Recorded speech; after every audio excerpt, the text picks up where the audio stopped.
ஆத்ம வணக்கம். ஆத்மபிதா சுவாமி சிவானந்த பரமஹம்சர் அவர்கள் அருளிய அடங்கிய மனமே குரு.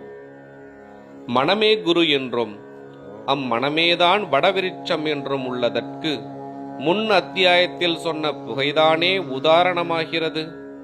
அதெப்படி என்றால், பாத்திரத்தில் உள்ள அக்னியில் இருந்து புகை உற்பத்தியாகி வரும்பொழுது பாத்திரத்தினுடைய வாயை அடைத்து கட்டவே பாத்திரத்தில் புகை உண்டாகியிருந்தது.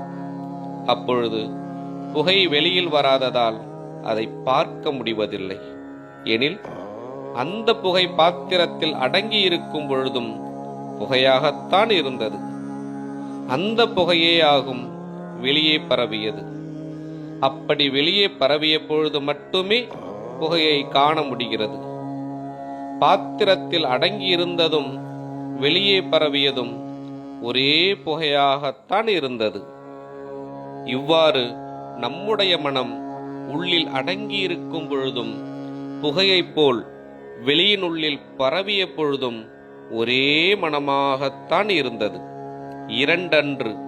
அவ்வாறு அடங்கியிருக்கின்ற மனதிற்காகும் குரு என்று சொல்லுவது. வடவிருட்சம் என்று சொல்லுவதானது இக்காணுகின்ற உலகமாகிய சம்சார விருட்சமாகும். இதற்கு காரணபூதமாயிருப்பது மனமாகும்.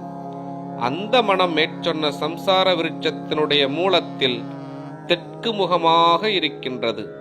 அதனால்தான் தக்ஷணாமூர்த்தி ஆகிய குரு என்று சொல்ல காரணம். ஆத்ம வணக்கம்.